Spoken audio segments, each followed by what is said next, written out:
Ladies and gentlemen, we have entered a soundstage at 20th Century Fox Studio for a visit with Nunnally Johnson, writer, producer, and director, who gave you How to Marry a Millionaire, and the man in the gray flannel suit. Mr. Johnson is directing the exciting young star Joanne Woodward, David Wayne, and Lee J. Cobb in The Three Faces of Eve. There are three characters in Three Faces of Eve who occupy one body, female. This female is married.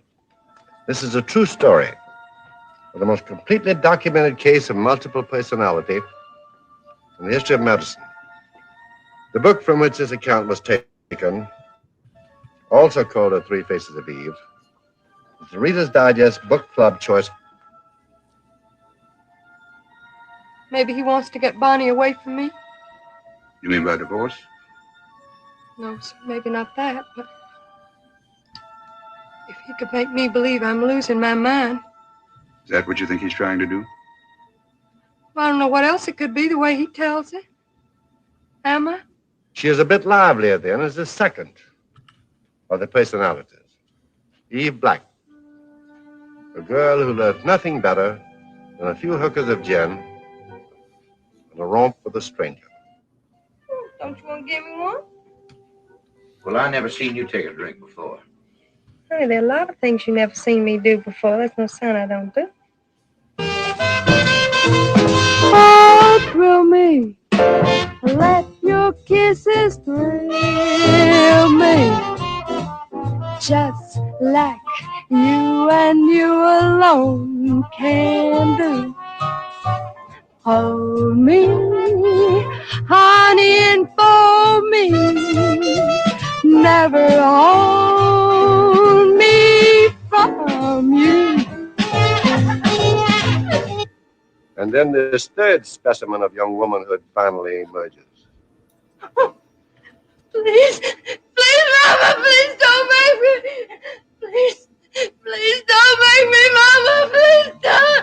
Please don't. What happened, Jane? Under the house? She made me kiss her.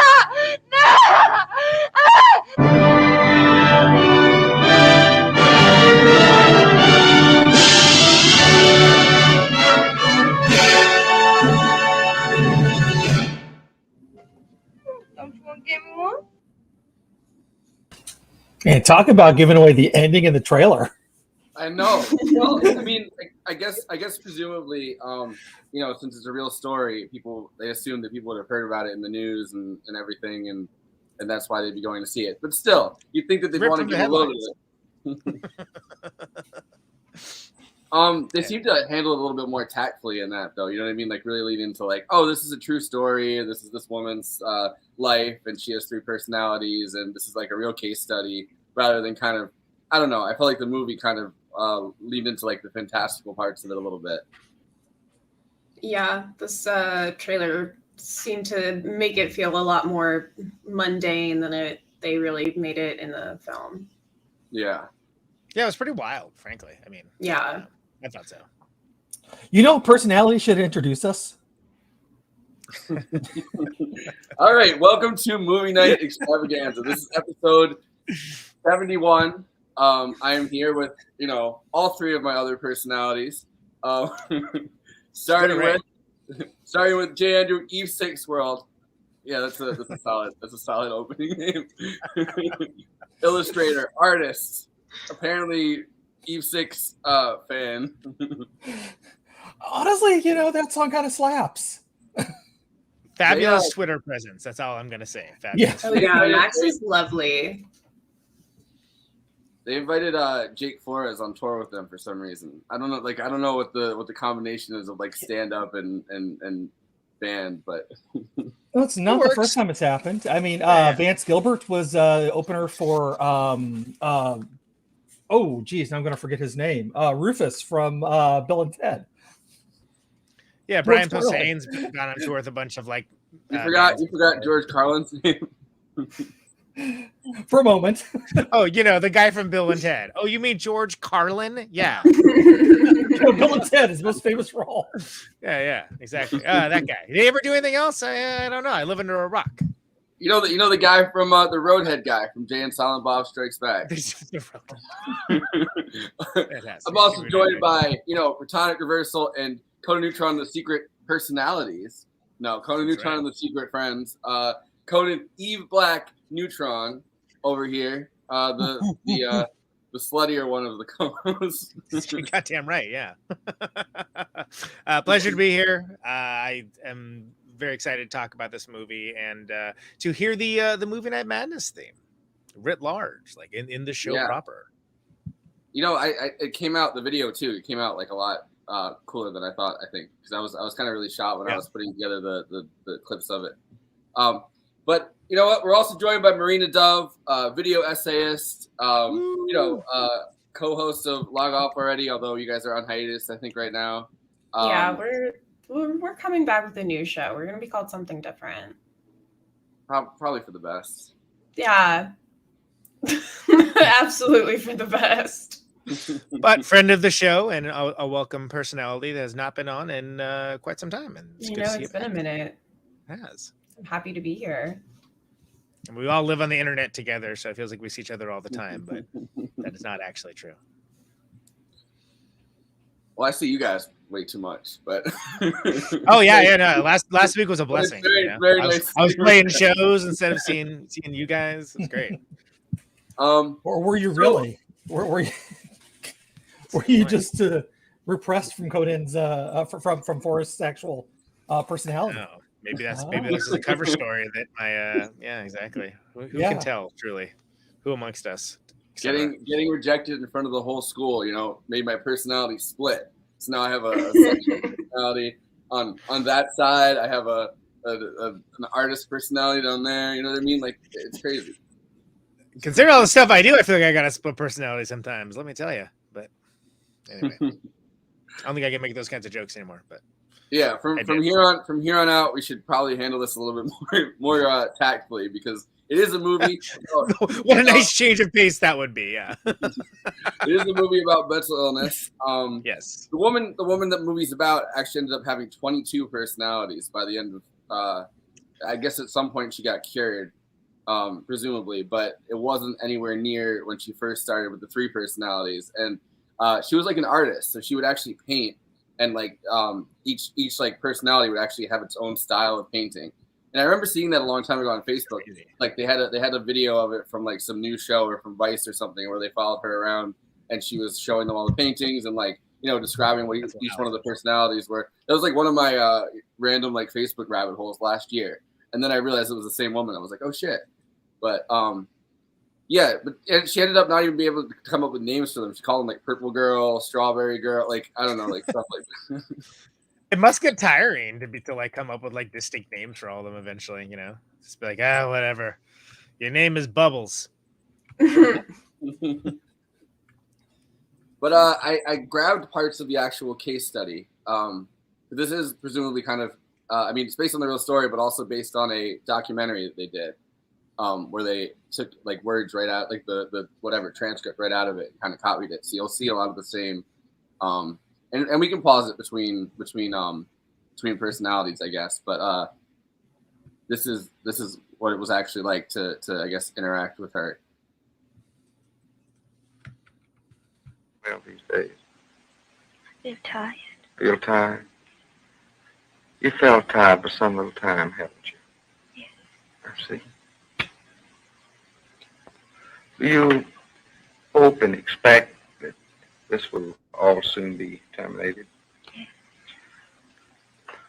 How do you feel about that? I think Jane will be the one. You feel that she will be the one? Yes. How do you feel personally about it, though? But it's just something that's got to be.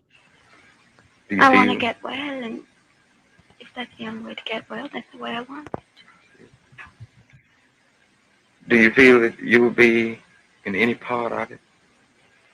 No, I don't feel that way. Does it cause you distress? In a way, I worry about Sarah. You feel that she may not be taken care of? Yes. I see. Do you regret going, or what's your feeling about it? No, I'm tired.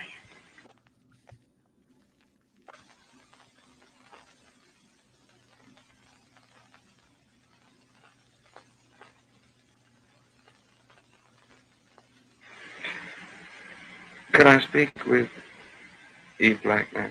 Sure. Eve Black? How you feel? I feel good. Good. Why? I don't know. You I enjoyed? feel good. Did you enjoy the trip over today? Yeah. It was disappointing, though, wasn't it? Was it? Yeah, you know, I thought we just zoomed through space and then we were just creeping along like a little caterpillar. I didn't even feel like I was moving. That's your first airplane ride? How do you like all this? I think it's real exciting. Do you? Don't you? Yeah, it's very interesting. I guess it is interesting in a way. I think it's more exciting than interesting. How long have you been out? Huh? How long have you been out? Do you mean in all? Mm-hmm. Off and on all my life. All your life. You remember some things that happened in your childhood? You remember things that happened to Eve White? I know everything that happened to us. But you don't seem to have as much educational background. How is that? I guess I just wasn't interested. Why? In getting an education, you have to study. Well, somebody had to study. Not really, not. She didn't have to. Well, she did in order to get an education, didn't she? She wanted one, though, but I did. Why didn't you learn as she went along? I guess I just didn't pay any attention. Where were you when she studied? I don't know. So yeah, those are the first two personalities, and then they also have Jane in this. But I wanted to stop it there because it kind of, I don't know, it's kind of going on for a while. But you can see that the dialogue, a lot of it is taken right out of the the movie. Yeah, eerily like similar. They're spot on. Yeah, the cadence is pretty bang on. Yeah, I mean, it's like obviously it's the what is being said like doesn't fit quite as neatly into a rat-a-tat plot, but like it ended up being the first movie in like I think a couple decades that won Best Actress for Joanne Woodward's performance, which was really amazing, but also well deserved, nominated well for deserved. anything else. Because, Yeah. I don't think it's a particularly well crafted or interestingly made movie, but I think her performance is pretty amazing. Yeah, I think a better film would have actually allowed her to actually, present each character so we would know, better who she was just by her body language. Because like there's a BBC miniseries called Jekyll, and I'm blanking on the actor who starred in it, but you could always tell if he was Jekyll or Hyde depending on his body language, because he was like a foot taller when he was Mr. Hyde. But it's it's just all the way he was standing and everything like that. She was doing that stuff too, but because we were like so like handheld through the film, we never really got to I guess maybe the director didn't feel confident enough to make a movie like that, or the writer or whatever. I don't know whose decision that that comes down to, but like which I think is the same person, right? It was written and directed by the same guy. So it was written and directed by the same guy, Nunnally Johnson, but it was also written by the two doctors along with him. They wrote the book, right? Yeah, they had done. You hear them interviewing her in that. In this, that's the same doctor that ended up co-writing it with him, and which is kind of fascinating, right? Like they really did crib it right from the case study, which is something they did a couple years earlier with Naked City, which was a police procedural noir film where they kind of another rip from the headlines movie. Yeah.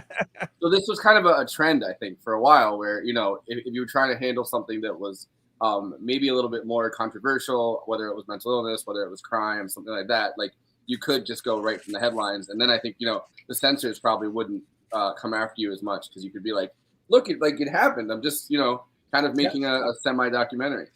Get mad at the news, not me. Neil Gaiman published a book once and was sued for by Norway, I think it was, for pornography, and his whole defense was it came from the Bible. Which, to Take be it fair, up with there's God. there's quite a bit of nudity in the Bible, and people knowing each other biblically is the phrase. Yeah. So you're like, listen, if you're if you want to censor God, go ahead, but you're gonna get the cancel culture police after you. Pretty fucking bad for that one. But yeah, it also had a feel of Psycho at the end too, like when they explained everything. The Vox explainer at the end. Yeah. Yes. Yeah. Absolutely. Marina, have you seen this before? Agreeing to come on to talk about this one? No, I hadn't seen it before, so I was actually pretty interested to see how they were going to portray everything. But I think I was just more shocked by like being able to smoke in a hospital. It is kind of wild, right? You're like, wow. There's like lighting up, like completely different times. But yeah, I found it like it was definitely dramatized, and the little trailer we watched made it seem a little bit more like mundane than it was, but it was overall just like a very kind of calm, matter-of-fact movie. Like it wasn't it didn't feel like it was obviously like exploitation, because I read a little bit of how they got her rights, and she may not have understood what it was she was signing away when she gave that, but it wasn't like, I don't know, not like torture porn, trauma porn, or anything like that. It was just like, yeah, we don't know what's wrong with this lady, and she's just doing this thing. Like one of her personalities is just thought, like, which I love. See, I don't know when that kind of came into it, because when she later on, Three Faces of Eve had kind of been a famous movie. It was like the 90s or something. She was cured. And another company wanted to make another movie based on her life. And 20th Century Fox said, like, no, we own the rights to this. So, like, no one else can make a movie about it. So that's when she kind of said, well, I was kind of crazy back then, and I had multiple personalities. She literally signed it with her 4 personalities. Each of her personalities signed the form that she gave away to them. So it's interesting because now the question is, are the royalties a 4-way split? That's my question. Well, that's why she had to murder the other 3 personalities. And right, exactly. Oh, you got to pick a piece of the pie, man. No, so that kind of makes it interesting, right? Because it's not like they bought her story and then turned it into something. She saw none of the money, and then she was like, oh, wait a second, like. It's kind of like decades later, someone else wanted to make a movie, and she could have, made a lot of money from that. Which, I mean, I would have done the same thing, but so who knows how much exploitation was really involved in it? Considering it was the 2 doctors that really did the case study that did co-write the movie. Right. It seems more. It felt more like a just dramatized documentary than any, like when it's like based on a true story, you're like, oh, this is about to be some weird shit. No, this was very much like seeing the interview that they did with the actual woman. Like she was spot on. Yeah.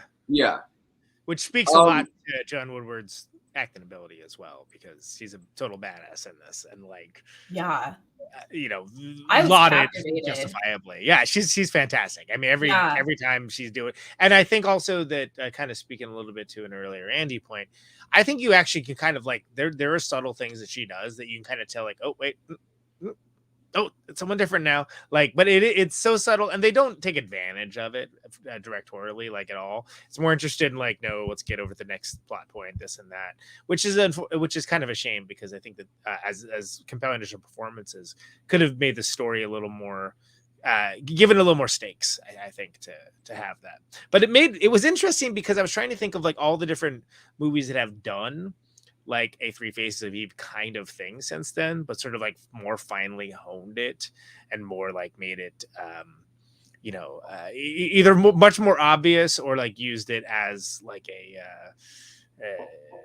a different kind of plot point where you don't get the reveal till later on. Whereas in this case, it tells, you literally have a guy on the screen explaining to you what you're about to see. And it's pretty like, I like the here's line. what it is. I like the line where he's essentially describing an eating disorder, and he's like, inside every fat man is a thin man waiting to get out. Oh yeah, that was like talking about stuff that hasn't aged well. Jesus Christ. I mean, that poor thin man got eaten. Well, and also, Mandy, also like this is very much a product of its time. Like the internalized misogyny of like literally every character is pretty astounding. Not the least of which is the husband who sucks so bad. Oh my god, he sucks. But the doctor kind of knows that he sucks, and that kind of makes for one of the funniest scenes in the movie when he's sitting down with him trying to explain it, and he's like, wait, I wrote down the exact line that he said when he's explaining the thing to him. I'm gonna slap the crazy out of you, or something like that. No, when the doctor's sitting down with him and trying to explain her psychiatric condition, and he goes, what I want you to understand is this is an actual mental condition. She's not faking it. She can't help it, but that doesn't mean she's psychotic or crazy. Do you understand? And he says, no, sir, and has that blank fucking Patrick ass look on his face. And then he goes, all right, let me try to break it down. He's like, in the first place, no one has ever defined the personality as a psychopathological. And then you just zoom in, like it's a good shot in the guy's face. Just like, show you what I'm trying to say. Just clearly not getting it in any way, shape, or form of like, no comprendo. Yeah. Well, and so the second best performance in the movie is assuredly the doctor. He's great. Mm-hmm. Like he's really great in it as well, and not the least of which is just trying to like navigate, treating this patient who has this like kind of difficult to understand thing happening to her, but then also trying to explain to this freaking big galumphing doofus that just doesn't get anything. And by the way, if I was married to a dude like that, I would consider making up multiple personalities myself. So maybe that, just to get out of freaking having to hear about his day or whatever. True that. Yeah. So the actor is Lee J. Cobb is the Lee J. Cobb. Thank you. Yeah. I couldn't remember. I'm trying to look through he has so many. I was trying to think of how to pronounce galumphing. So, that was actors used to get like actors used to get like a contract too, and they would just be in all these different things. And they would just keep using because he's like a character actor. But I'm trying to remember what I saw. He's that guy of that time. Oh, it's that guy. He's in the thing. Yeah. Yeah. Well, he was in The Exorcist. He was in, I don't know. There's too much stuff to even list. I'm trying to see if there's anything on here that I've seen like within the last amount of like whatever. I mean, On the Waterfront. He's Johnny Friendly and on the Waterfront. Oh yeah. Absolutely. But yeah, like I mean, it's. I think the doctor character is pretty cool because you get to see him kind of navigate how to talk to the different personalities, right? And he kind of has a different approach to each one, and doesn't make a big deal about it or anything. But he also is, like for instance, like Eve Black continues to like try to like shake him and kind of like, try to feel him out and stuff, and he just has a different approach with her, and it's pretty cool. I think it's their relationship also evolves throughout the course of the movie, which I feel like is kind of really cool because you can see in that, and I'll play the last personality in a second. But you can see kind of it's a lot more clinical, at least on tape within this thing, right? In the movie, they did flesh it out, and it does feel like he has this multi-layered relationship with her. And like I don't know, there's some like I understand why this is, but it is kind of funny that there's the other doctor, Dr. Day or whatever, that's with him, and he's like, would you recognize a multiple personality disorder person if if you saw one? And he's like, I don't know. And then he's like, I bet I can spot a faker though. And it's like, you can't spot them. How would you know? Yeah. Classic of its time too. Like, Yeah. Well, I also like this is the whole thing, like disorder that like you really have to see to believe, I guess, right? Like you really have to see somebody suffering from this. You have to kind of hear stories about it. There isn't a lot of information about it. There is, I mean, there's Dr. Jekyll and Mr. Hyde. Like, there's that story, but that's kind of a fictionalized account of like a similar thing. There's also, I think, that one guy that got I was thinking about this morning because I was thinking about lobotomies. But there's the one guy that got I think his name is something Gage, that got the thing through his head, and the iron spike, yeah, and his personality split off from that. But it's not something that's well known, and it's not something that doctors really know how to treat. It's interesting that they're like, oh, well, all we have to do is really dissolve all three personalities into one, which is presumably, in this case, how you do deal with it. But it's interesting that, like, they understand that, at least that much of it. Well, and you got to think about historically, right? This is before every soap opera had this as like a trope of like, oh, it's like, you know, it's this actor or actress gets to play like, you know, like a good role and a bad role because like, oh, it's a split personality or whatever. Like that wasn't an everyday thing. This was something that was relatively new, like within the zeitgeist at the time. Like people didn't even understand it. But I think but now, like we think of it, it's just like, oh yeah, that's just a thing that, like, you know, you can use when you just go, well, what's the plot this week going to be? I don't know. It's split personality, great. You know, whereas at the time it was sort of this crazy, whoa, it's like multiple people, but it's one person. Oh wow, how crazy! You know, what must the husband feel like? Burr, burr, burr, you know, it's either that kill the person off, and they're like, whoa, it's their cousin, same actor though. Exactly. I mean, whatever. Soap opera tropes are just wonderful in their absolute simplicity and just not giving a single fuck if it's plausible or not. Like, you know, you gotta love it. But they're cranking this out like a few a week. So yeah. All right, so this is the last soap operas, am I right? Conan, stop watching so much daytime TV. I know, apparently.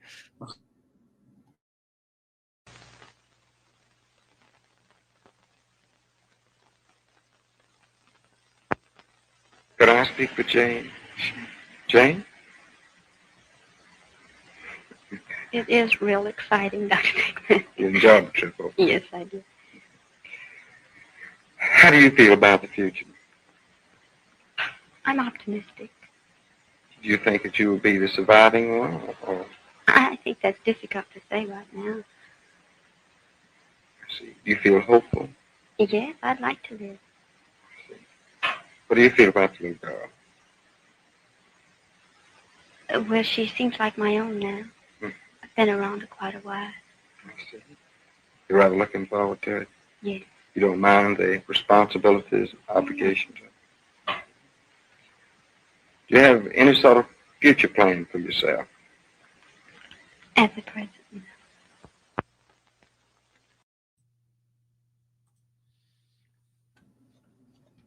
It's kind of cool seeing the actual person. You know?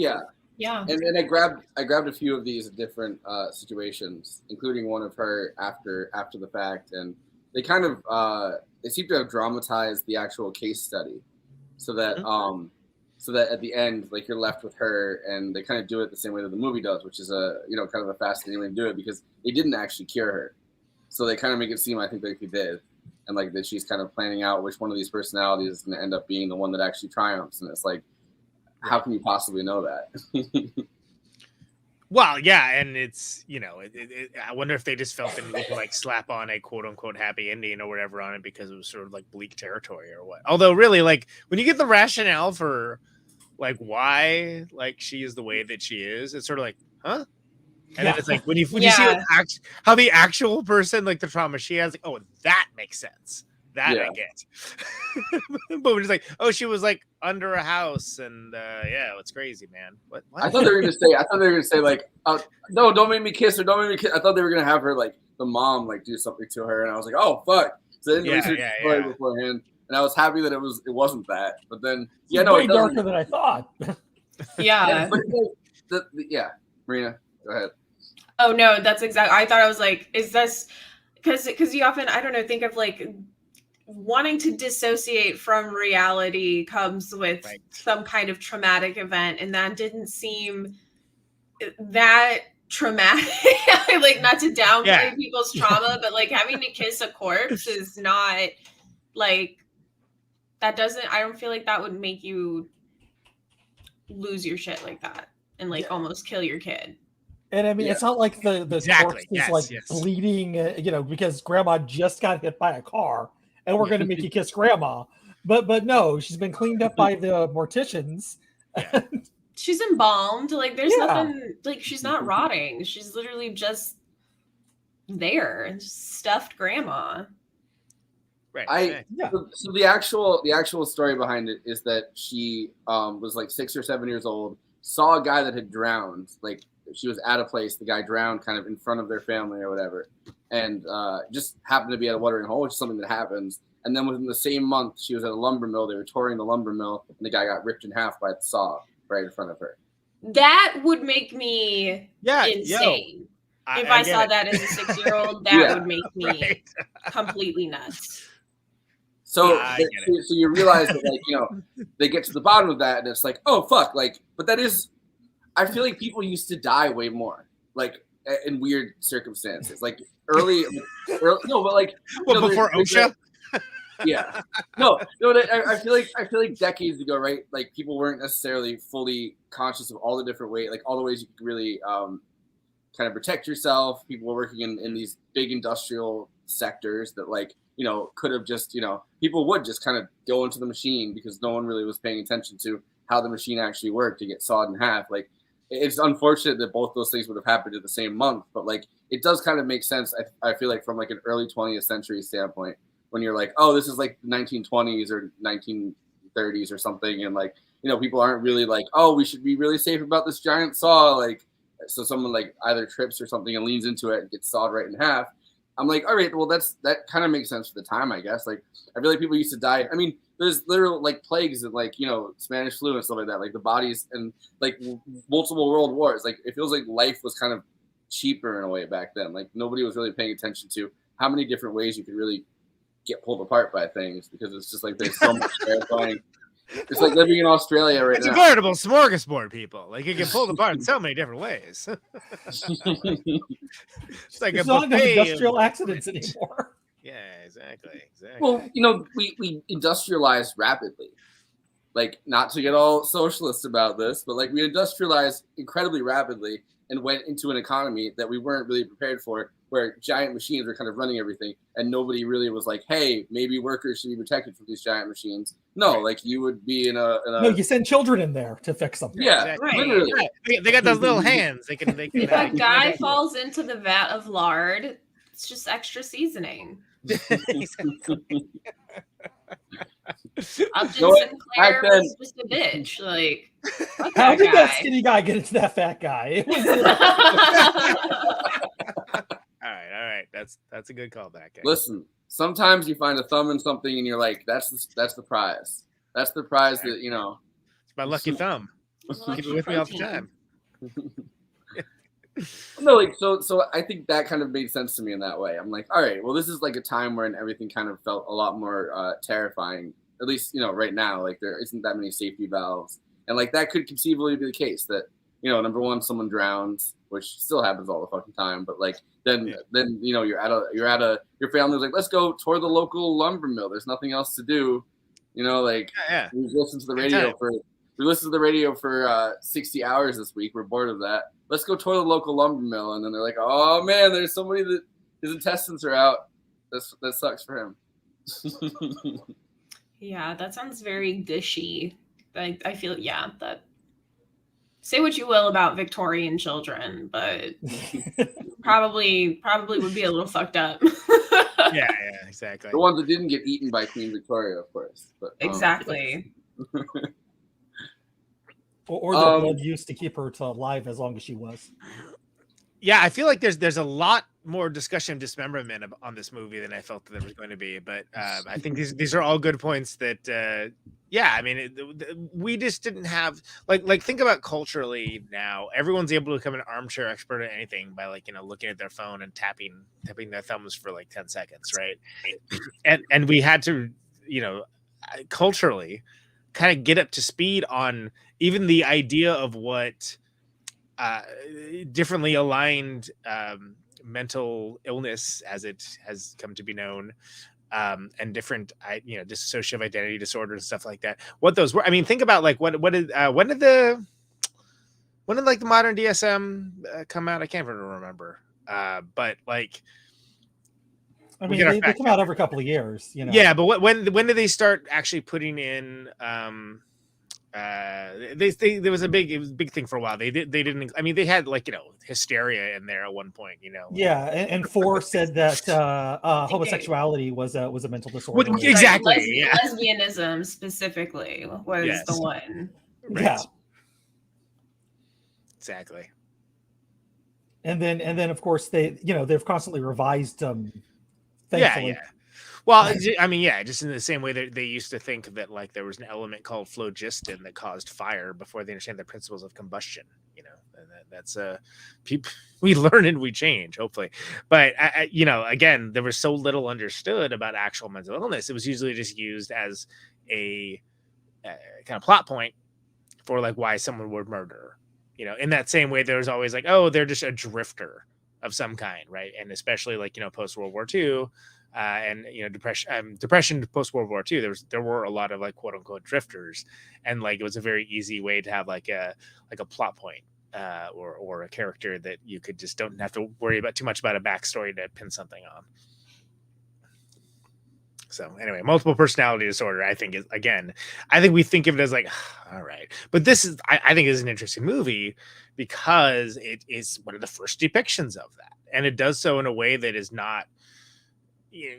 Despite the 50s trapping of like moralistic, resting state of like patriarchal misogyny, it doesn't really get too judgy about it. It's just sort of like, oh wow, like it's crazy. This woman has like a few people inside of her, and like, here's what it looks like. Okay, cool. Yeah, it's not voyeuristic. Right, exactly. It doesn't feel exploited, I guess is the best way to put it. Thank you, Marina. Yeah. No, they seem very clinical about it, and I'm sure that is because it is a real story. They're kind of taking off the page. They don't want to just make things up and have this woman come out and be like, "Oh, this isn't my life at all." They're just kind of making this up. So they get very down into the weeds, I think, about the clinical nature of it, and you don't really expect that with something from the 50s at all. No, it's actually very forward-looking in that way, so to speak. Yeah. So I have this video of her talking about her disassociations, because it's no longer called multiple personality disorder. It's called like something dissociative identity disorder, I think. Dissociative identity disorder. That's correct. Yeah. So there was NBC kind of followed her around, and I pulled this, but then I realized that I didn't save it. So this is about to be her talking about it in like the 90s when, things weirdly enough kind of did get more, 1989, I guess. Things that were kind of more exploitative, I think, in some ways at that point. Like they were just like, oh, what can make really good trash TV? And it's like, well, this woman with multiple personalities kind of be our object of like fascination. I wonder about that, right? Like TV as a medium, kind of turning this stuff into like daytime TV fodder. But like Jerry Springer show and such. Yeah. So this is an NBC News thing that I found where they're kind of, it's a couple of different interviews of her where they're kind of talking through her story. This is during the time, by the way, that they had taken her rights and said, 20th Century Fox won't let you make another movie about it. So I think she's kind of fighting for that too.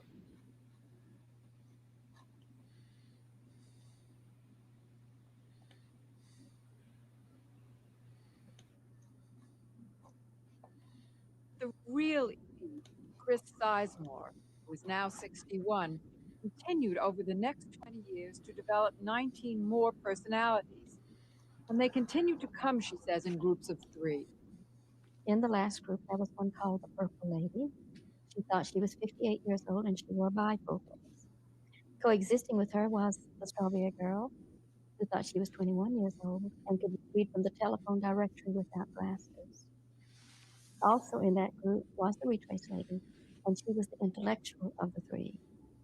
Now Mrs. Sizemore has written her own soon-to-be-published book about her recent life as a healthy person and as a mental health advocate. The actress Sissy Spacek wants to buy the rights to this book for a movie, but was stopped by 20th Century Fox, which claims that it owns the rights to Mrs. Sizemore's entire life story. The studio offers as proof a contract Mrs. Sizemore signed in 1956 when The Three Faces of Eve was made. But Mrs. Sizemore says she was mentally ill at the time and points out her 4 names. Who signed that contract? It was a personality that we have referred to as Evelyn Lancaster over the years. I think that Eve Black, Eve White, and Jane still were in existence because their name is typed on the document also. Certainly I did not sign. Mrs. Sizemore, who was paid $7,000 for the signature, is now suing Fox.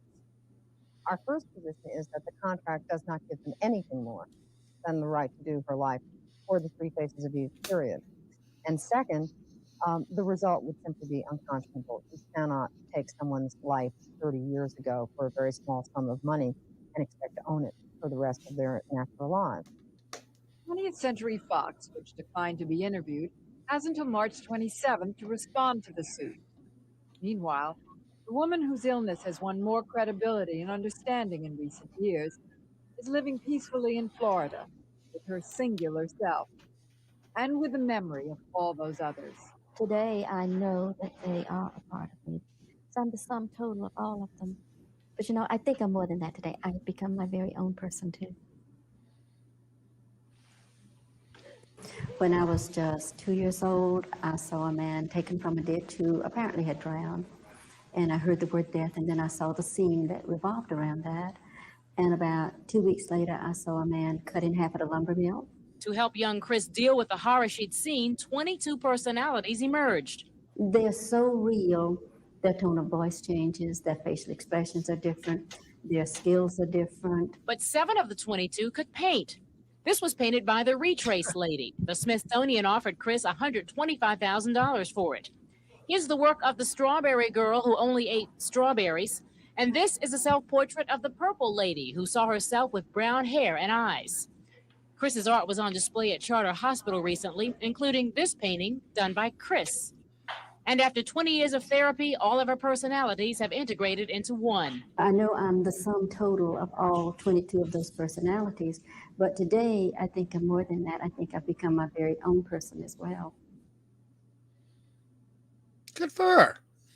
I'm glad at least some of them are paying rent. Exactly.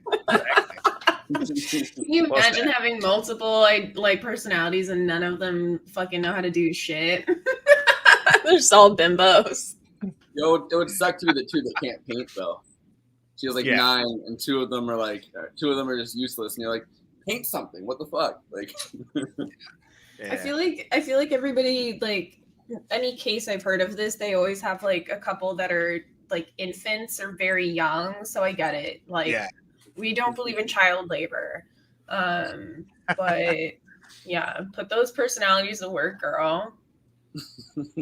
Well, it makes me think of Doom Patrol, which if the character Crazy Jane was based on at least partially, because one of the 3 Faces of Eve, of course, is Jane, is based on that. But there is there's the sort of younger child personality. Right. I was actually thinking of Legion from New Mutants. Well, yeah, and the excellent FX show as well. Like, yes, one of the best representations of X-Men ever on TV. But any of those will work. But yeah, just having like the wildly different kinds, and again, in some cases, wildly not suited for adventure and action kind of personality of like, oh no, we don't want that personality in charge right now. That's going to be terrible for us. What do you guys all think about her versus seemingly older, I guess, versus the the kind of 3 personality version in the beginning? It seems like she has changed a lot, and it also seems like she's realized that she can kind of cash in on that that affect, which is good for her. But like I think it's interesting that the movie kind of ends with her consolidating those personalities, and it actually did seem to take her kind of decades to do that.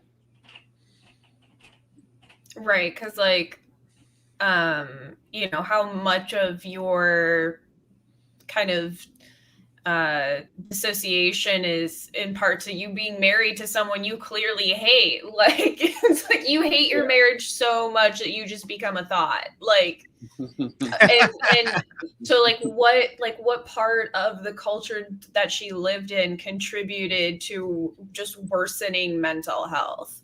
Like, if you've always had this issue since childhood, like, of course you're just going to continue to develop more personalities and act out of control. Especially if no one has ever seen this before, other than like thinking that you're possessed by literal demons. So exactly, yeah. Good point, right? And again, as I pointed out earlier, like hey, who wouldn't want to escape if you were married to that dude? Like, sucks. So it makes sense that it makes sense that some of the therapy would be like synthesizing yourself to a point where you can embrace those feelings that you have. Like, I'm sure you were sexually repressed, and that's why you turn into, like, you would have no recollection of this thing that you've done because you're so traumatized and so beat down that you just tap out of reality and put on this other face. Because I think that's like my understanding of like how the actual disorder works, is that you do this so that you can deal with whatever feelings it is you have.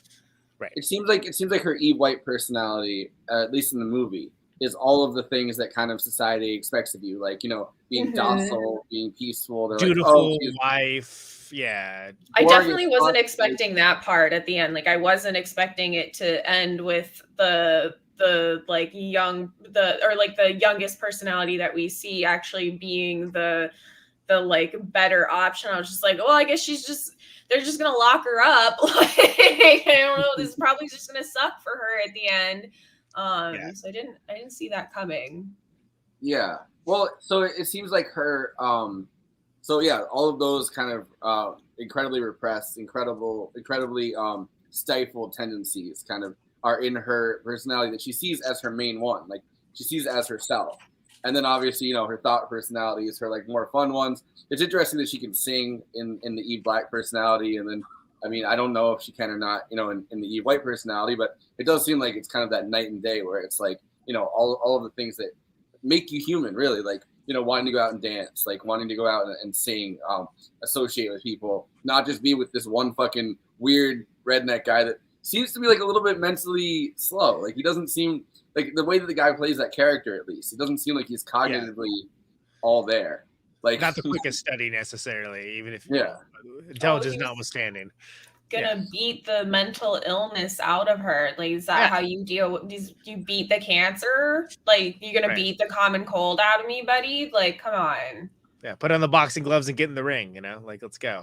Like, that's just gonna make it worse. Like, you're just gonna make more. You're just gonna make more of these, and then one of them's gonna kill you, and then what? Well, so that kind of leads into, we briefly talked about Psycho. Psycho comes out like 3 years later or something along those lines, and then that kind of became, because Psycho is so, and Three Faces of Eve is good. It's good, and it's more important, I think, than like a fantastic movie. But like, Psycho changed what people think of when they think of multiple personalities. They automatically equate it with like being a sociopath as well, because Psycho is so good. But it was this one representation of like multiple personality disorder that happened to be the, spoiler alert for a movie from 1960. That, like, it's our 3-hour Psycho episode. Yeah, I was gonna say, go back and watch the first episode of was it Murder Night? Wait, what was it? Murder Night Extravaganza. Murder Night Extravaganza. I mean, I'm glad we're not doing any movies where somebody's like a insane and a murderer, because I feel like it would touch too closely onto that genre. Yeah, I mean, and also that's what people. We're doing the most classic one.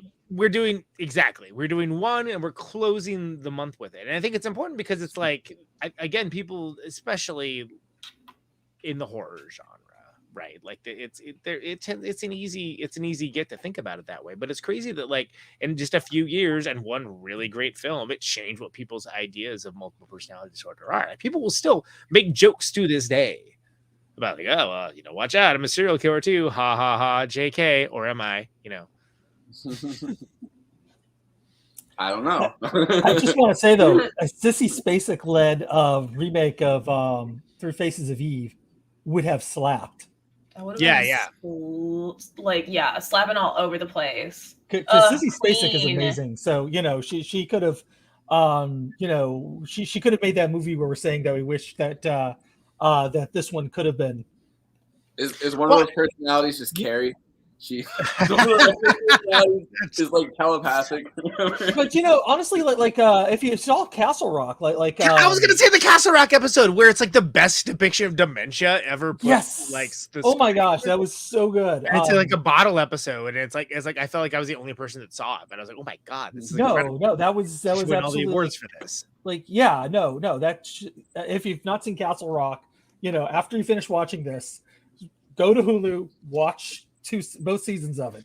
Second season has Lizzie Kaplan as a young Misery. Annie Wilkes from Misery. Wait, Annie Wilkes? No, what's the character's name? The fan of the author. She's Kathy Bates. You just call her Misery. Bates. That's just like Misery's the name of the character. No, right? That's her name, right? It's like eat the egg, Smash Mouth, like that. Yeah. But it's like a prequel, and I mean, in the way that like any of them are. Yeah, it's basically tied in. The conceit of the show was Stephen King. Yeah, anyway, I had to read the second time. Yeah. But I love Lizzie Kaplan, and she did a fantastic job. And Kathy Bates said something very nice along the lines of like, Lizzie Kaplan is Annie Wilkes now, or something along those lines. And that's Misery made her career. Yes, that's pretty high freaking praise.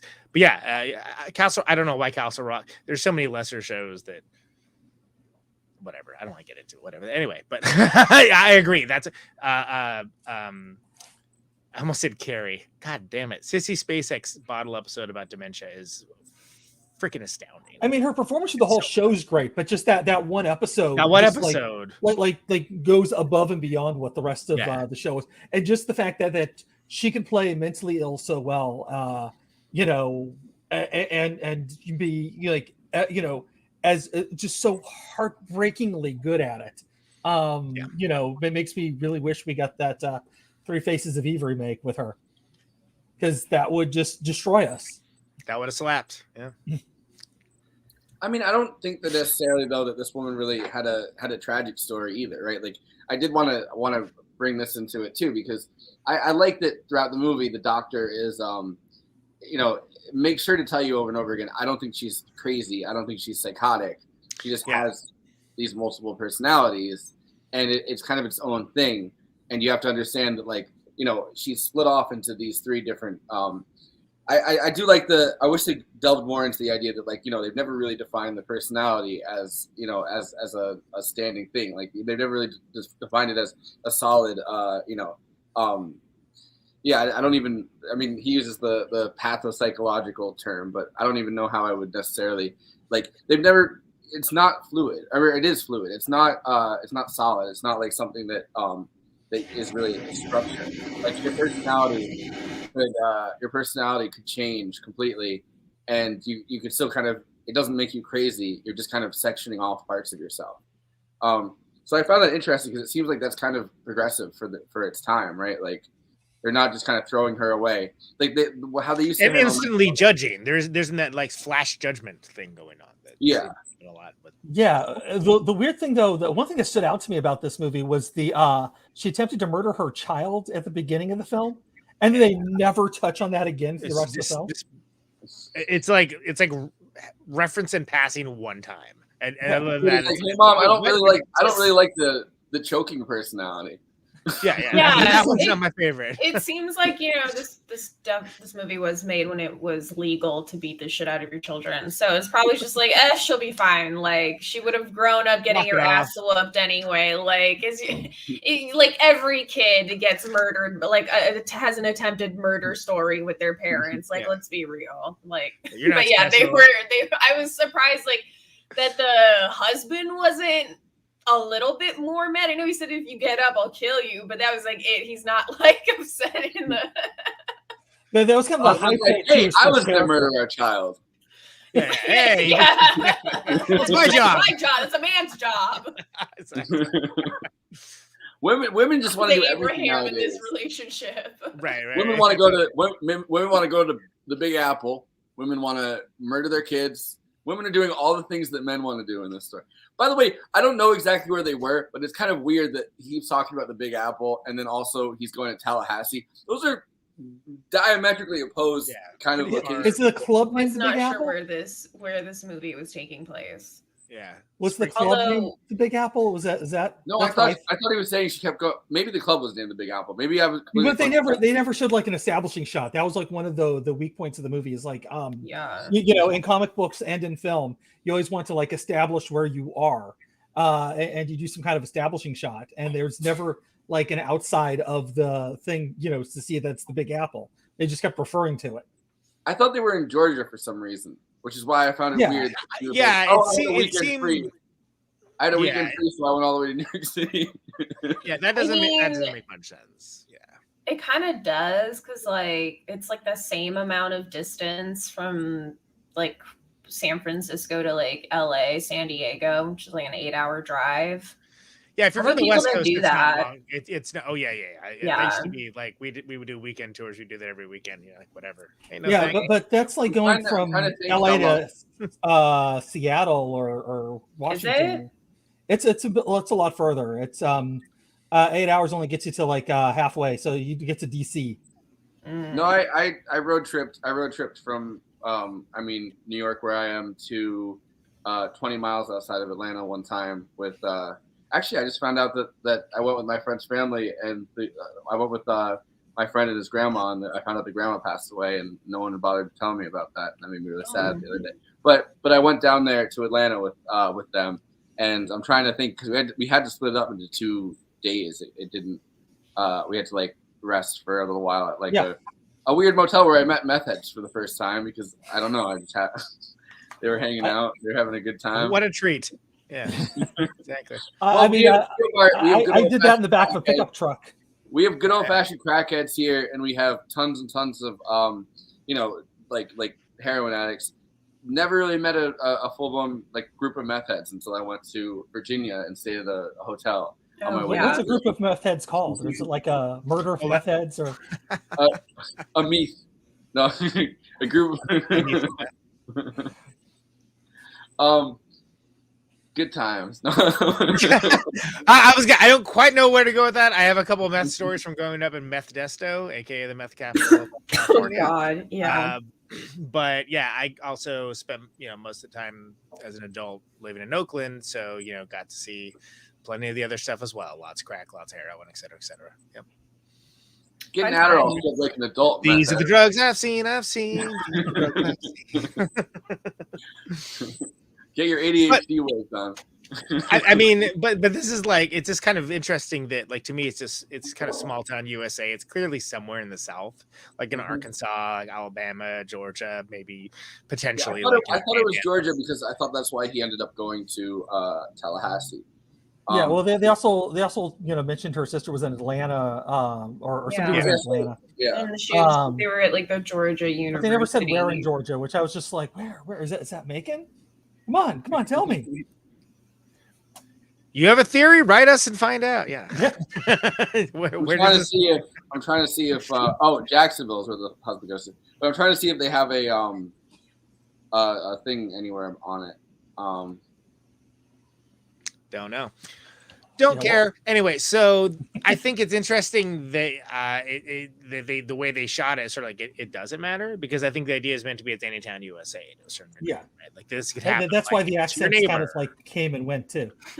Yeah, exactly. South Carolina. Your neighbor could be sawn in half in a lumber mill. And then your child will develop at least 3 personalities. At least 3, one of which. Dun, dun, dun. South Carolina seems to be where it probably was, because it seems like the actual woman was born and raised in South Carolina. So I'm assuming that's probably where it was. Makes sense, because in Atlanta, everybody was always going to South Carolina. So why not? People in Atlanta, is that you're going to be your stand-up bit? Yeah. They always be going to South Carolina. That's a joke, people. Laugh. I don't know. So I'd assume that she's going back and forth, I guess. She went to Manhattan federal court to that said on that to kind of contest whether she could continue this thing, because I guess Fox is there. But I have to wonder, like, the Big Apple thing. I mean, I guess I'd assume that it was whatever bar is in their town. It's called the Big Apple. Yeah, it's like there's a bar called The Office. Hey, I'm going down to The Office. Get it? It's because I'm going to a bar, and it's called. Yeah, we get it. Yeah. But we understand. Acknowledge. The casual abuse in this, like the casual physical abuse, was kind of jarring, even for a movie, I think, from this era. And you kind of get a lot of movies, you get the impression, like back in the 50s or whatever, like specifically, that you could just kind of, everyone was getting around, like running around, like beating the shit out of women anyway or whatever, and like at bars and stuff. But this movie kind of even took it further than that. There's the one guy that like grabbed her arm and then just like hit her at the bar and no one even fucking noticed. Oh, yeah. Like, that was rough. Yeah, I felt really sick kind of watching that scene. My understanding of multiple personality disorder, and not to make this me an expert or anything, is that there's usually a personality that's there to protect the others. Mm-hmm. And we didn't see that. Like I was expecting, just from my layman's expertise on this to see that come out in that scene, which I was just kind of surprised she just sat there and cried. Well, I think that the parts of her personality that are kind of trying to interact with like this incredibly patriarchal world where she kind of has no rights, and it's kind of at this weird transitional period where obviously you can get a divorce and you can just go, hey, I don't want to be with my husband anymore, but it is kind of still looked down upon by everybody, and she doesn't want to do that because the parts of her that are docile and kind of are following the rules and don't really like. She must have ended up with that guy because he's the person that she met when she was young, and she doesn't really think too much about it, and she's trying to just force herself to feel some type of way about him, and they make that clear. Like it feels like those docile traits are in her original personality, and then the Eve Black personality is kind of like way more gregarious and kind of pushing those limits and saying like, listen, if he did anything to me, I would just kind of get all up and like push him out of the way and kind of fuck him up. Like he wouldn't even know what to do with me. But then the time actually comes and she gets hit by some guy that she doesn't know, which is kind of a more terrifying thing, I think, than probably like that dopey dude that like that at some point he's probably not going to beat the shit out of you and just leave you for dead. Like he's whatever he's going to do, you don't know what that other guy's going to do.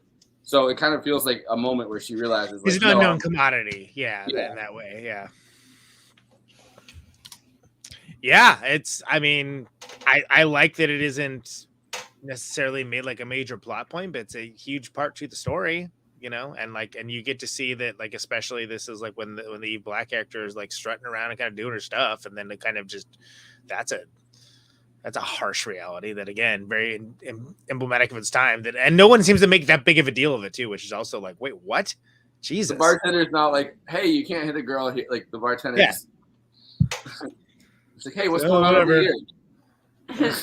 You need a hand, sir? She still looks mouthy. Let me help you there. Yeah. Yeah. Yeah. So harsh. Right? That definitely was jarring. That was a jarring scene, I think, because it just kind of happens out of nowhere, and she's kind of being like, her like kind of flirty self, and then he's like, no, if you don't come with me, I'll beat the shit out of you. And you're like, holy shit, you could just do that in a bar? Like that's something that you could just like no one even looks over. Like no one looks over at you yelling at this woman and punching her in the face. Like that's not right. I don't know. So cool. Fun times. Yeah. Yeah, a little domestic abuse, whatever. But it's not even domestic abuse because it's not like someone he knows. It's like just it's just assault. You're right. Yeah. Battery. Yeah. Little assault between friends. Yeah. Oh yes, battery if you connect is assault. It is battery if you connect. It's the assault if you threaten. That's right. I assault Andy every time this show's on the air. Yes. No, so that kind of that's kind of weird. And then you can also tell that it's a small enough community that whenever she goes to that bar, someone tells the husband.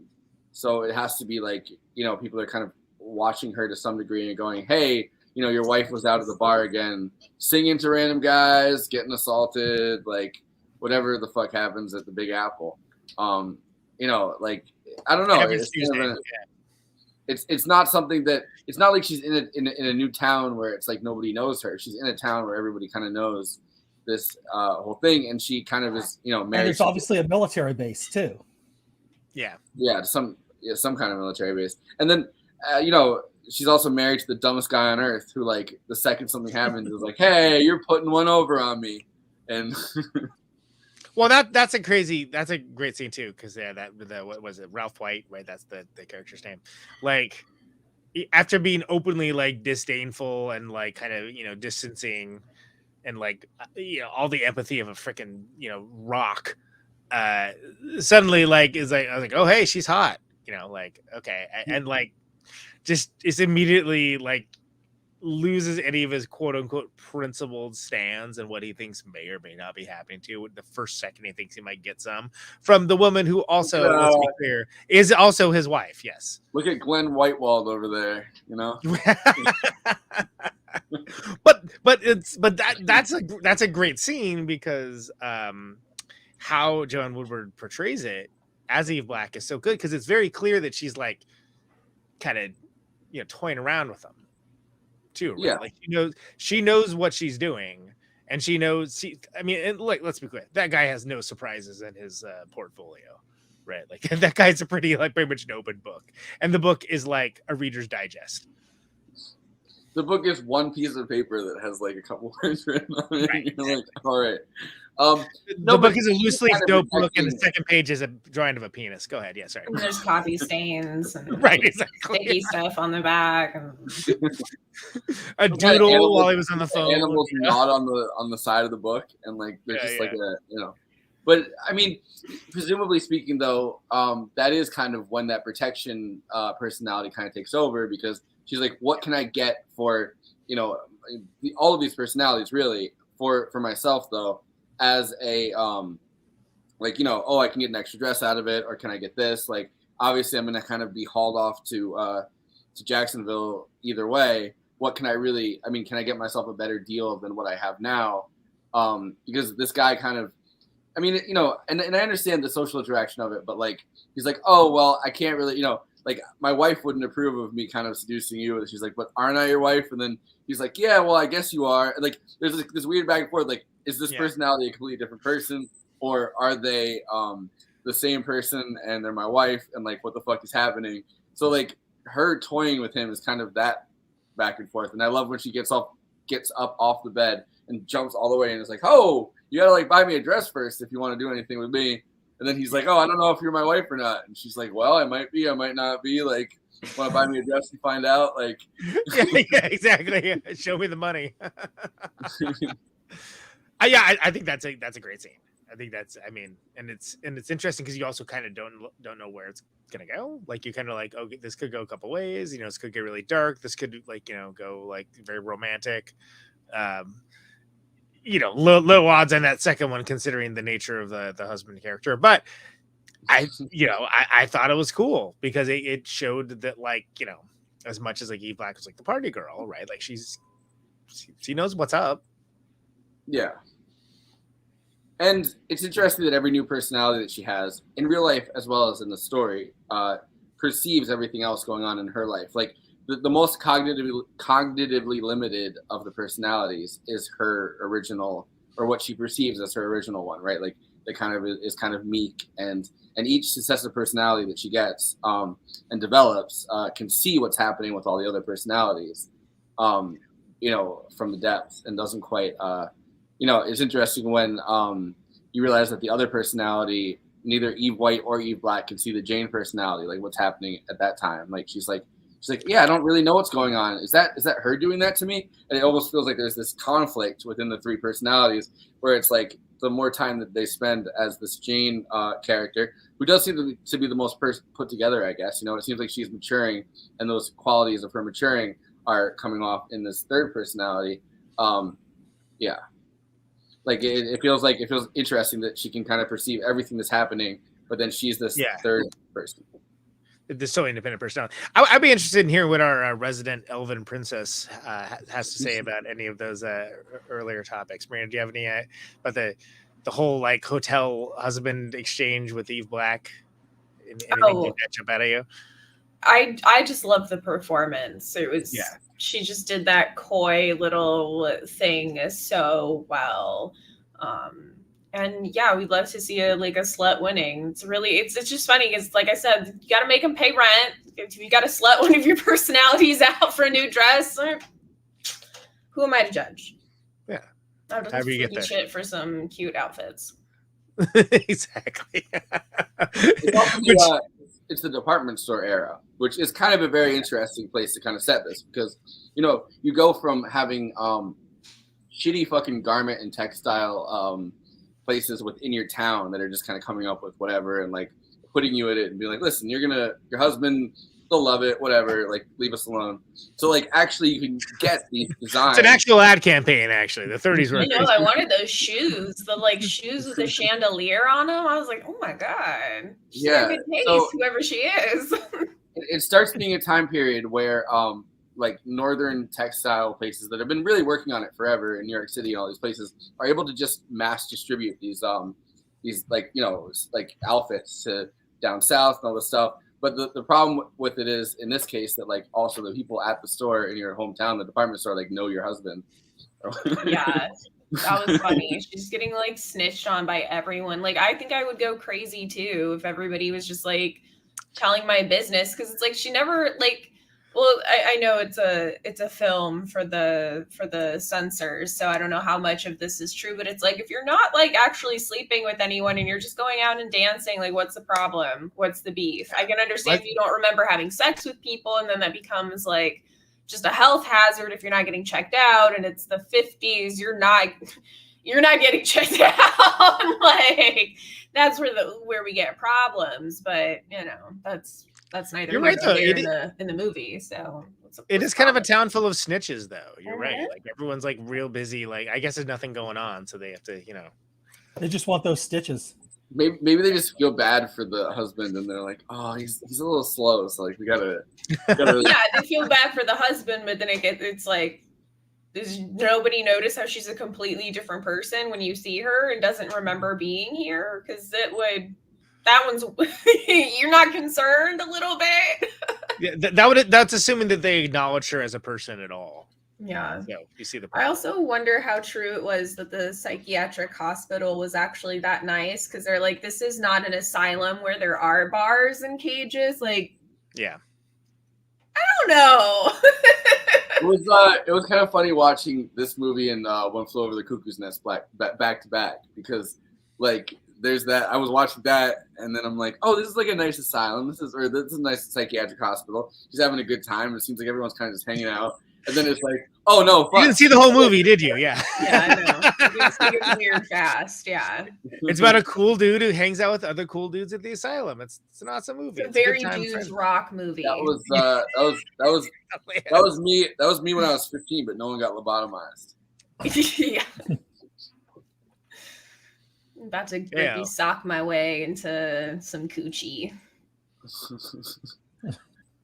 No, that movie's crazy. He just kind of leave. Like he just kept leaving the fucking asylum, and it's like, at least now you can't do that. Like if you're in a psychiatric hospital, there's no way. I don't think they like that back then either. Yeah. Yeah. It reminds me, I used to have a client who would like sneak out from the group home that he lived in and eat raw chickens in the middle of the night. He had like terrible pica. So there was just like a standing like charge to the Safeway across the street because he would just eat raw meat. Was he the geek in the carnival in Nightmare Alley? Something like 1947. Can you imagine being that? Well, we asked the question: How does a man get to be a geek? And apparently, that's the answer. Some motherfucker likes eating some raw chicken, really raw. Really raw chicken. Yeah. Dude, the research I did for that episode was a little bit like, because the guy actually wrote like multiple books on that. The guy that wrote Nightmare Alley. Like wrote multiple books about that kind of process and like what it actually took to be someone that would end up. So there's like all these little cons that they would do to people where they're like, oh, first, like, you have a razor blade that's like on your tongue and you slit the chicken's neck, but you don't actually have to eat it. And like, it's kind of this faked process. But like, as time goes on and you get the guy more and more addicted to shit, like you actually have him eat the actual chicken head at the end of it. But like you have to actually ease the person into that. So they actually have these, like they had multiple books by the guy that wrote Nightmare Alley where he's describing this process. And it was something that he apparently was kind of a little bit obsessed with, and he died at a very young age. Is it called Think Geek? Thank you. The Ozzy Osbourne story? Yeah, exactly. Well, Ozzy Osbourne, that's wild. Ozzy Osbourne was born a geek, but yeah, that was so the cocaine. I was trying to figure out how much research to do. Snorts Vance. I was trying to figure out how much research to do, like to be doing up to that episode with Aline Jones, because I was like, yeah, like how much do I want to really know about this? And I ended up doing like a mediocre amount to the point where I actually listened to the first half of the Nightmare Alley book, and they kind of describe the whole process of getting someone addicted so that they can be your chicken head biter. That's right. It's the content everyone craves. Yes. Here at Movie Extravaganza. What I do for this podcast is supposed to be a lighthearted movie podcast. Yeah. Wow, I hate everything about what I just heard. Yeah, it's a bummer. I was on Long Island though at the time, bored for a week. So what the fuck else was I gonna do? I mean, I don't know. Go through the list of mysterious deaths on Wikipedia. I've done that so many times. I love that list. Go to Enemyville House. Which, by the way, it's like in the middle of like a town. Like it's crazy. Did they? Is it true that they made an Amityville horror in space, or are intending to, or something along those lines? That's. I don't know if ghosts exist in space. I ghosts are real, but ghosts in space. Yeah, and do they have to wear like protective gear, or is it? I haven't watched that one. I've only I turned off Amityville in the Hood because it was just so bad. Amityville in the Hood. I didn't know that was a thing. I'm out. Hard out. That's a pass. That's a pass for me. Yo, they better gentrify Amityville. Never not been gentrified. But yeah. And don't get me wrong, I love me some space horror. You know, like that's a great genre. Like under Elon Musk is gonna Ilona Musk now that Elon Musk is transitioning to keep up with the fact that Chelsea Manning has ended up with Grimes. Is that big He's news week? Malding on Twitter. He just is. Wait, what happened to Jenna the puppy girl or whatever her name is? That was definitely a meme, but so Elon Musk changed his name on Twitter today. Elon Musk changed his name on Twitter today. I was gonna say it wasn't even a long tour, but I'm lost. I am so lost. He did not actually do that. Yes, he did. I checked it. Check it right now. Elon Musk's name is Ilona Musk, and it's because Chelsea. He's having a. Well, you guys on a good one. Oh my god. You guys had Chelsea Manning on pretty recently, right? Like a few months ago. Yeah. For our like Hassan show. Forrest is correct. Yeah. So Chelsea Manning is now dating Grimes, and the story that I somehow knew. Yeah, that I knew. That somehow got to me. So the story broke. The Ilona Musk like malding. Absolutely malding. The story broke first about that, and then Elon Musk came out and said, "Oh, it's a polycule or something," like, and put like a statement out like, "Oh, we're all together," which is not the case. Not. So that was the second part of it. Then Elon Musk started going, like, just going full transphobic to try to like whatever the fuck was happening. Like he's going through it, and yesterday he posted something that says Netflix waiting for the war to end to make a movie about a black Ukrainian guy falls in love with a transgender Russian soldier. And like then today, after posting that meme, which is really dumb, changed his name to Ilona. Ilona Musk. We live in the worst timeline. We live in the timeline where the richest person on earth is someone who's fucking nuts and weird. And we basically have it's white Kanye. Show me a rich person who's not completely nuts. I'm sorry. Like, it's. Oh my god. You know how much damage I could do though if I had as much money as Elon Musk and I was as nuts as I am? Like things would not go well for me. I would whatsoever. not be on the internet. I would be like on drugs 24/7 and not posting. My head would be between the breasts of a very beautiful model at all times. I don't know why these people are like this with all that disposable income. Well, the Elon Musk thing is he can get anything he wants. The one thing he wants is for people to acknowledge that he's good at posting memes, which he is not. He's not. So that is kind of the one thing that he can't have is people being like, haha, your Twitter's funny. And everyone's like, dude, your Twitter fucking sucks. Your Twitter sucks. Stop being on Twitter. And because of that, he gets worse. And that's my theory about Elon Musk. I don't know. And that's why he hosted Saturday Night Live. He sucked on that too. And he's given a bad name to everybody out there with autism, but you know. Yeah, I mean, was it the Nancy Kerrigan episode was better than that? So thanks everyone for listening to Movie Night Muscravaganza. It's a lot. Your daily dose of Elon Musk content. All right, so this is. I have one more clip, and then we can go to the old Letterboxd one-liners. Thank God we're getting back to the subject. This is Elon Musk. No, this is Bob Hope presenting the award to Joanne Woodward for her performance. A queen. Hell yeah. Let's get it. I couldn't really find. I mean, I usually find obviously the boo Elon Musk. Anyway. Yeah, bold opinion. That guy sucks. Yeah. But I usually try to find stuff from the movies. There's not that much from the actual making of this movie that I could really find. So this is the Oscar win. Hell yeah. Nice. I'm so glad we stopped the Elon Musk talk for this video with some casual racism. Yeah. Well, I was gonna say, in some ways the Oscars haven't changed at all. In some ways, they've definitely changed. Yes. The awkward like jokes that do not land, those still happen. But yeah, a little bit less racist now. A little bit, the suspicion. Yeah.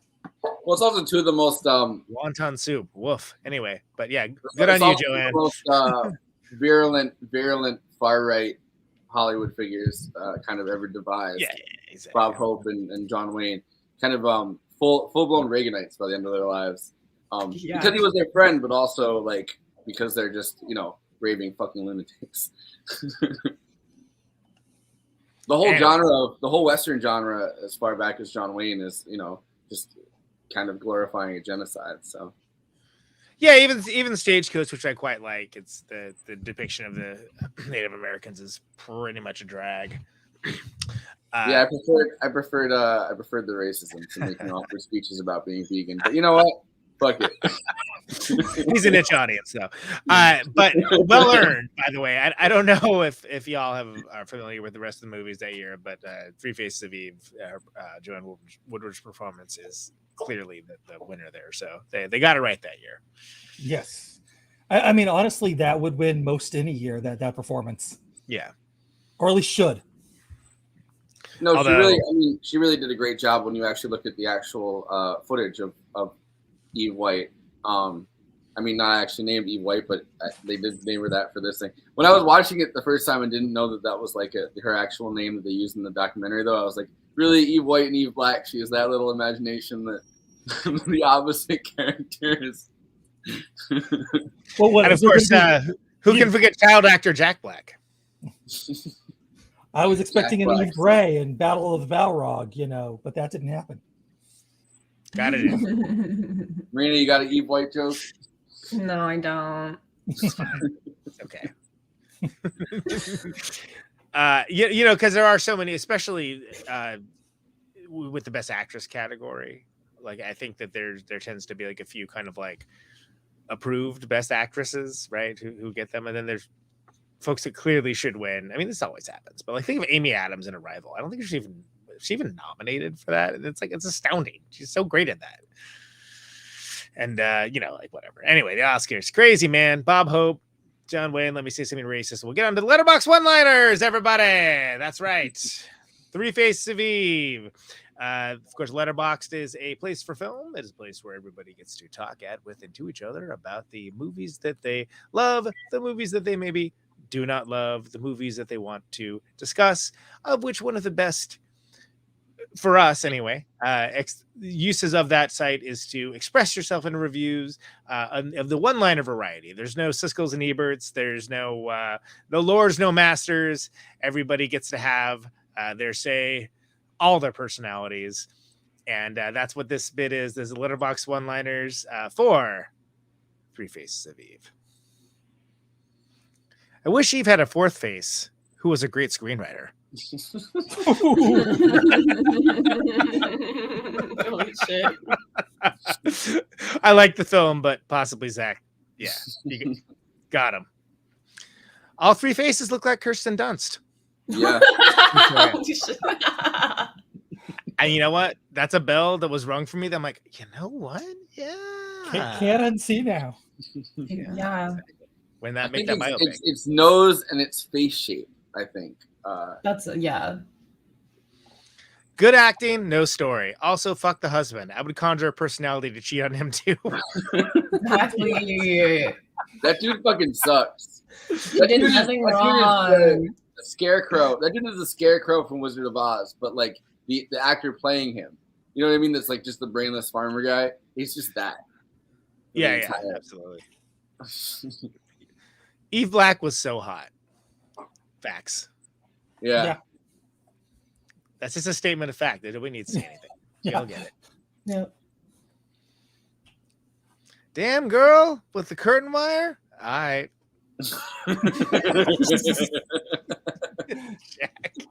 Also, I it's mean, weird that no one mentions that, but you know, the kid is like, "Oh, I didn't like when that happened." It was like, For class, apparently too, is the tag for that. Eve Black can get you past the bouncer. True that. This is true. This is true stuff. Nobody can get you past the bouncer like Eve Black. They should have given her an Oscar with 3 heads. Yeah. That's right. Care out for that one. Psychoanalysis never looks so easy. He's not good. He gives the Steve Harvey face.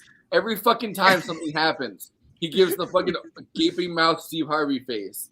And it's just like, oh wow, like this has never happened before. And she's like, I've turned into a third person down, and he gives you the fucking Steve Harvey doing the judging face, where for the first time ever, or Steve Harvey when someone on Family Feud mentions a penis, and he's just like shocked by it, even though he clearly queued it up. But anyway, I'd seriously party with Eve Black. That chick knows how to have a good time. Let's hand up with that one. She can sing like a motherfucker too. Yeah, it's got a nice voice, presence. Hey, yeah, I was not expecting this to be a musical. Watch with Mom is a tag on that one too. By the way, that's a good one. Love those music cues when she changes personalities. Agreed. I think her the Eve Black theme especially, like that's a nice touch. It's a nice touch. When I watched it, right, the first time and hadn't seen any of the footage that we watched that I was researching afterwards, and they would just say the name of like the personality, and she would suddenly appear. Like, it's not that's not true. That didn't happen. And then I watched the footage, and he's just like Eve Black, and she actually does it, and I'm like, oh fuck! All right, that's something. Yeah, my bad, y'all. My bad. And those are the Letterboxd one-liners for Three Faces of Eve. Follow Movie Extravaganza on Letterboxd, which is really this man, your host Forrest Miller. I of course am Conan Neutron. I'm on Letterboxd as well. J. Andrew World is not underneath me. It is over in this area of the Hollywood Squares. He is on Letterboxd as well. And Marina, I don't think you are in Letterboxd, right? No. You have to go to other parts of the internet for Marina to give her opinion. Andy, true.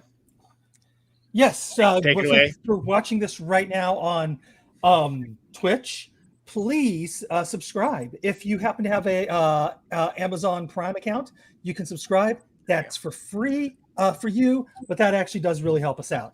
If you're watching us on YouTube, like, subscribe, hit that bell icon, and don't just lightly touch it, just hit it.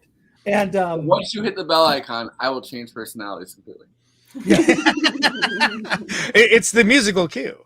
And play the video to the end because that also helps us out. But you can comment too, because that's all the algorithm. The algorithm's weird. They want comments. They want you to watch the video to the end, all that good stuff. But we also have a Patreon. Want you to put an A at the end. I don't want either of those things, but the algorithm wants it. Yeah. The algorithm wants it. We must. They want you to put an A at the end of your name. Just transition your gender on Twitter. You don't have to do anything else. Just get your wife back. Get your wife back. Try to. Elon, if you're watching this. By the way, trade up. I would say Chelsea Manning from Elon Musk. Trade up.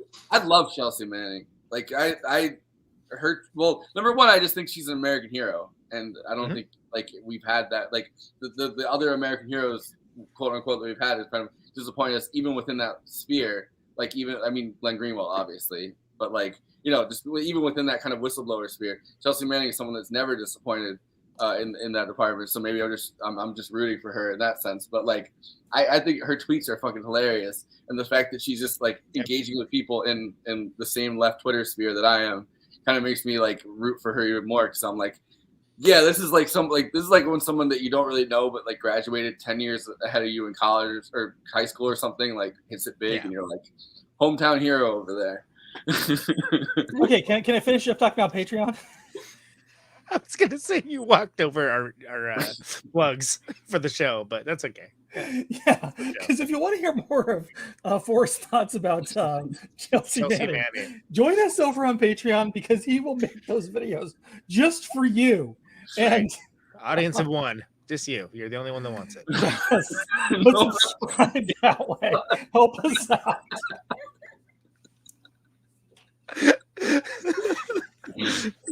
Narrowcasting, movie night extravaganza. Listen, if you join, the highest echelon of our Patreon, I will take my phone to the bar. I will record myself. I'll sing. I'll get in front of everyone at the bar and I'll sing, and I'll get slapped around by an army, an army guy, a sailor. Yeah. It would have been actually kind of funny if it was a sailor, and I hate to say that, but like if it was like a guy in like one of the Channing Tatum in Hail Caesar. Yeah, with those outfits, it's like, how could anyone ever take you seriously? Other than like Popeye, I wouldn't take anyone in that outfit seriously. Oh no, he's getting the spinach. Run! All ass. Bartender, I'll have one shot of spinach. Exactly. I had a wildly weird idea about spinach as a kid because of those cartoons. Same. It was not nearly as awesome. Yeah. And my fucking parents tried to bribe me into eating spinach. They're like, oh, it is iron. And much like Popeye, it is iron. And I'm like, no, it doesn't. It fucking sucks. Fuck spinach. And they're like, no, listen. My parents said anything that was green was spinach. And like we'd go to out to eat someplace at like some steakhouse, or like there's a chain of steakhouses that had a mega bar, and it was a huge salad bar that had like so many other foods, but whatever. And they would constantly bring back green stuff from the mega bar and be like, it's spinach. Don't you want to be like Popeye? Yeah. Here's some wilted tail. Green yellow and call it spinach, but there you go. Yeah. All right. That's the salient salad bar topics that we didn't know we needed. So, switched over to final thoughts. Starting with Marina, anything you really want to bring up from this? This movie kind of didn't have that much. It kind of was pretty straightforward. So, like, our conversation for this obviously has gone all over the place for that reason. I think because it's been like. Oh yeah, that's the reason, right? Oh, it wasn't like a fantastical thing, but it was interesting. Like it was still interesting. It's still like a captivating film. It's the first depiction you see of it, and it's honestly really surprising how well they do it without it being voyeuristic or without it being like making mental illness out to be something that needs to be stigmatized. It's actually a really stunning piece for the time, and yeah, I really enjoyed it. Oh yeah. I don't have anything to add to that. I do think that they were very careful about it too, which I kind of appreciated for the time. Like I don't. It might have had to do with the censors. Might have had to do with just that it was a new subject matter. But you don't usually see that with movies. Like a lot of times, maybe it's the fact that the two doctors were really the ones that were helping co-write it. But like the fact that they were kind of delicate with the subject, you're like, oh, well, who the fuck expects that from a 50s movie? You kind of expect her to just like, have a commie as a third personality. Yeah, it'd be like, completely blown out of proportion, like in like Reefer Madness or so, something like that, where it'd just be ridiculous, cartoony and kind of overstated. I was half surprised they didn't lobotomize her at the end of the movie. She actually had a happy ending. Or she didn't try to eat the baby or something. Yeah. Everybody lived happily ever after. And they were careful about making sure that you knew that she wasn't psychotic. She wasn't. She did try to kill her kid, but we don't think about that. Her kid, whatever. That was a one-time thing. She never did it again. But like, they were very careful to make sure like it's not craziness in the way that we think about it. She kind of has compartmentalized these three sides of her to different parts of her, just consciousness, I guess. Like. And they made sure to like that you realize that like, hey, this is not someone who's psychotic that like is running around and doesn't make any sense. Like these are just personalities that are compartmentalized within this woman's brain. Some of them are thoughty maybe, but like that's the worst it really gets. Like she'll pay for that in the next life.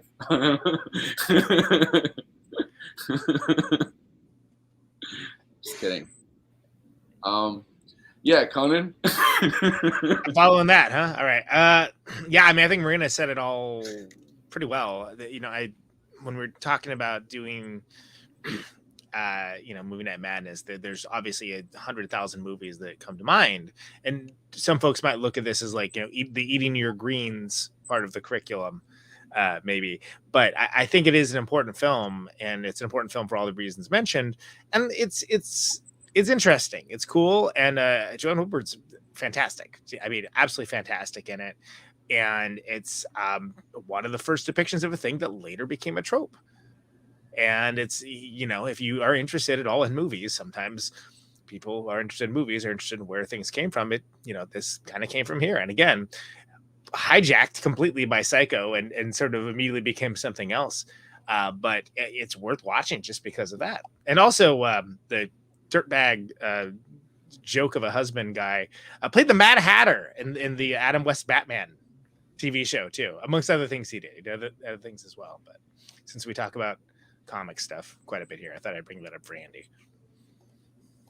There's a guy she ends up with too that she's like explaining her condition to him, and he's like, it's like, oh, I don't mind. Like, it doesn't bother me. You have three personalities. And there was a part of my brain that was screaming and that was like, no, red flag, red flag. Here. Exactly. Yeah. You say that now. I've dated someone with claims to have multiple personalities. Not something maybe that you are ready for in the car, having a conversation casually about it, where you're just like, oh, you were in the paper. Yeah. Oh, all right. Andy, final thoughts. Yeah, I mean, everybody pretty much hit this movie is pretty simple, straightforward. Her husband sucked. Yeah, the guy who she ends up with, lots of red flags there in that the one scene he's really in. Although it does seem like there's a happy ending, so who's to say? This movie certainly is primed for a remake. But with the it's hard to say if the remake could be as gentle or as forward thinking as this movie was, and that's certainly a good question to ask if that ever happens, or is 20th Century Fox just gonna wait? They're owned by Disney now. Is Disney going to keep hold of the rights to her life story like this? Although they probably will do. It's interesting. So I feel like we've become more cognizant, I guess, of our treatment of mental illness in general, right? Like we were like, oh, well, you need to end the stigma. Like at least the general population is like, you need to end the stigma. All of it, like pretty much all of us are mentally ill to some degree or another, like have something, we all need to work on it, whatever. But at the same time, I feel like we've also become far more exploitative in some ways than you could really get away with this time. Like, we've kind of hit peak exploitative. We've kind of hit peak destigmatizing, and like what would win out in a remake of this movie? It would be an interesting question to ask, I think. But my final thoughts is, and listen, would it have hurt her to have some dreadful, shocking experience when she was little? Something dreadful she saw in the attic?